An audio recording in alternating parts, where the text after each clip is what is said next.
Subscribe कीजिए online career advice YouTube channel को और बेल बटन को दबाकर ऑल नोटिफिकेशंस को सेलेक्ट कीजिए एजुकेशनल वीडियो सबसे पहले देखने के लिए। हेलो स्टूडेंट्स, आप देख रहे हैं online career advice YouTube channel और आज के इस वीडियो में हम आपको फुल इन्फॉर्मेशन देने वाले हैं साइकेट्रिस्ट के बारे में।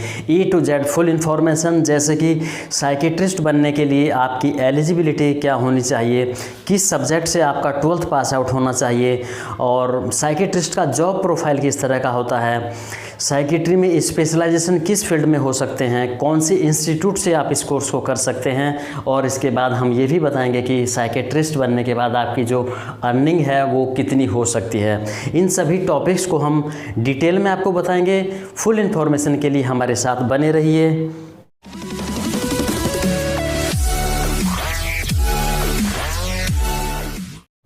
डियर स्टूडेंट्स, जैसा कि आप सभी जानते हैं कि पिछले लगभग 1.5 साल से कोविड-19 की जो एक ग्लोबल पैंडेमिक है, ये महामारी है, ये पूरी दुनिया में इस तरह से फैली हुई है कि काफ़ी लोग इस बीमारी की वजह से काफ़ी लोग तो मर चुके हैं और कई लोग ऐसे भी हैं जिनमें डिप्रेशन जो टेंडेंसी है वो बढ़ती जा रही है, क्योंकि अभी ये भी नहीं मालूम है कि ये बीमारी कब तक चलेगी। कुल मिलाकर के हम ये कह सकते हैं कि कोविड के इस टाइम में जो मानसिक रोगी होते हैं, जो मेंटल डिसऑर्डर्स के पेशेंट होते हैं, उनकी संख्या काफ़ी तेज़ी से बढ़ी है। आप अंदाज़ा लगा सकते हैं कि कितनी सीरियस कंडीशन है।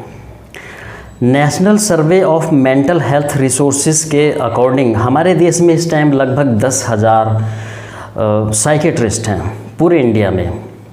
इसका मतलब ये हुआ कि जो 1 लाख की आबादी है उस पर एक भी मनोचिकित्सक नहीं बैठता। पूरा 1 लाख की पॉपुलेशन के पीछे सिर्फ 0.75 साइकेट्रिस्ट ही हैं, जबकि कम से कम 3 साइकेट्रिस्ट ज़रूर होने चाहिए 1 लाख पॉपुलेशन के पीछे। तो ये बात हमने इसलिए बताई है जिससे आपको अंदाज़ा लग सके कि कितना सीरियस फील्ड है ये और कितनी डिमांड है इस फील्ड में साइकेट्रिस्ट। अगर हम जॉब प्रोफाइल की बात करते हैं एक साइकेट्रिस्ट की, तो एक साइकेट्रिस्ट का मेन काम होता है उन पेशेंट्स को ट्रीटमेंट देना जो डिप्रेशन को फेस कर रहे हैं या फिर दूसरे किसी मेंटल डिसऑर्डर्स को फेस कर रहे हैं। ऐसे पेशेंट को एक साइकेट्रिस्ट उन पेशेंट की काउंसलिंग करते हैं, उनके ट्रीटमेंट के लिए अलग अलग तरह की थेरेपी को यूज़ करते हैं, जैसे रिलैक्सेशन थेरेपी है और दूसरी टेक्निक्स को भी यूज़ करते हैं और अगर ज़रूरी होता है तो उनके लिए दवाइयाँ भी प्रेस्क्राइब करते हैं। इसके साथ ही पेशेंट की प्रॉब्लम को एनालाइज करते हैं और उस प्रॉब्लम की जो हिस्ट्री है उसको भी स्टडी करते हैं। ओवरऑल मेंटल डिसऑर्डर्स के पेशेंट को ट्रीटमेंट देना यही एक साइकेट्रिस्ट का जॉब प्रोफाइल होता है। साइकेट्रिस्ट बनने के लिए ये ज़रूरी है कि कैंडिडेट ने 12th में बायोलॉजी सब्जेक्ट के साथ PCB यानी कि बायोलॉजी ग्रुप के साथ में उसने 12th पास आउट किया हो, जिसमें इंग्लिश सब्जेक्ट भी होना ज़रूरी है। क्योंकि ये सब्जेक्ट इसलिए ज़रूरी है क्योंकि आपको, अगर आपके पास ये सब्जेक्ट हैं तो आपको नीट क्वालिफाई करना होगा और नीट क्वालिफाई करने के बाद आपको MBBS क्लियर करना होगा। MBBS क्लियर करना ये एक मैंडेटरी कंडीशन है साइकेट्रिस्ट बनने के लिए। MBBS कंप्लीट कर लेने के बाद, जो कि 5.5 साल का कोर्स होता है, इसके बारे में हमने अलग से एक वीडियो बनाया हुआ है MBBS के बारे में, आप उसे देख सकते हैं। MBBS कंप्लीट करने के बाद आपको MD करना होता है 3 साल का साइकेट्री में, या फिर डिप्लोमा करना होता है 2 साल का, जो कि MT के ही इक्विवेलेंट होता है, डिप्लोमा इन साइकेट्री। या तो MD कीजिए या फिर डिप्लोमा कीजिए, तब आप साइकेट्रिस्ट बन सकते हैं। तो एलिजिबिलिटी यही है कि 12th में बायो ग्रुप से आपका 12th होना चाहिए, उसके बाद आपको MBBS क्लियर करना पड़ेगा, फिर आपको MD करनी होगी 3 साल की। और अब ये जानना भी बहुत ज़रूरी है कि कौन कौन से इंस्टीट्यूट्स हैं जहाँ से स्टूडेंट इस कोर्स को कर सकते हैं। तो देखिए, सबसे पहले एम्स नई दिल्ली है, सेकेंड नंबर पर CMC Vellore, Christian medical college Vellore. Number 3 पर post graduate institute of medical sciences and research Chandigarh, PGIMER Chandigarh.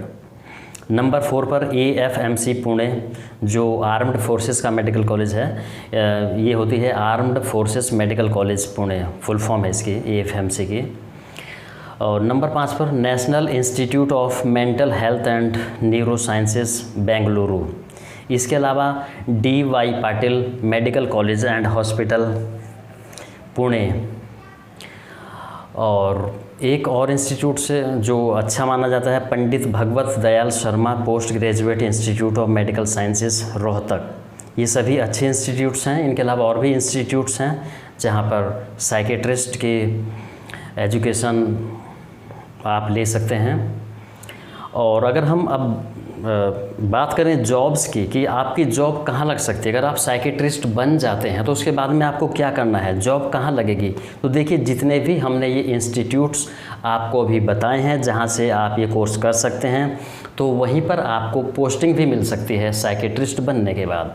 इसके अलावा आप गवर्नमेंट और प्राइवेट हॉस्पिटल्स में भी आपको जॉब मिल सकती है। एजुकेशनल इंस्टीट्यूट्स में भी आपको जॉब मिल सकती है, क्योंकि अभी ऐसा मैंडेटरी है कि जो हायर एजुकेशनल इंस्टीट्यूट्स हैं उनमें या तो एक साइकेट्रिस्ट या साइकोलॉजिस्ट की एक होना बहुत ज़रूरी है। इसके अलावा NGO में भी आपकी जॉब लग सकती है, जो बड़े बड़े NGOs हैं, या फिर सबसे बेस्ट आप अपना सेल्फ का क्लिनिक खोल सकते हैं पब्लिक की सर्विस के लिए। ठीक है, तो इसमें ऐसा कुछ नहीं है कि जो कोर्स करने के बाद आप बेरोज़गार रहें, ऐसा तो बिल्कुल भी नहीं है। अगर हम सैलरी की बात करते हैं तो देखिए, स्टार्टिंग में भी अगर आप साइकेट्रिस्ट बन जाते हैं तो स्टार्टिंग में भी आपको 7 से 12 लाख रुपए पर ईयर का पैकेज मिल सकता है ईजीली। और जैसे ही आपका एक्सपीरियंस बढ़ता है 1 से 2 साल के बाद आप 12 से लेकर 24 लाख पर ईयर तक कमा सकते हैं। तो सैलरी की भी इसमें कोई ऐसी प्रॉब्लम नहीं है, बहुत अच्छा स्कोप है। तो बस आपको डिसाइड करना है कि अगर आपको साइकेट्रिस्ट बनना है तो आप आज ही से उस दिशा में अपना कदम बढ़ा सकते हैं। इन्फॉर्मेशन कैसी लगी फ्रेंड्स, आप हमें कमेंट में लिखकर बताइए। पसंद आई हो तो इस वीडियो को लाइक भी ज़रूर कीजिए। और अगर आप पहली बार हमारे यूट्यूब चैनल पर आए हैं तो इसे सब्सक्राइब ज़रूर करें, क्योंकि हम अपने इस चैनल पर हमेशा ही आपके लिए एजुकेशनल, करियर गाइडेंस और मोटिवेशनल वीडियो लेकर आते रहते हैं। इस वीडियो को अपने सभी फ्रेंड्स के साथ में शेयर करना ना भूलें। Thanks, bye bye. मिलते हैं एक नई वीडियो में एक नए टॉपिक के साथ, तब तक गुड बाय।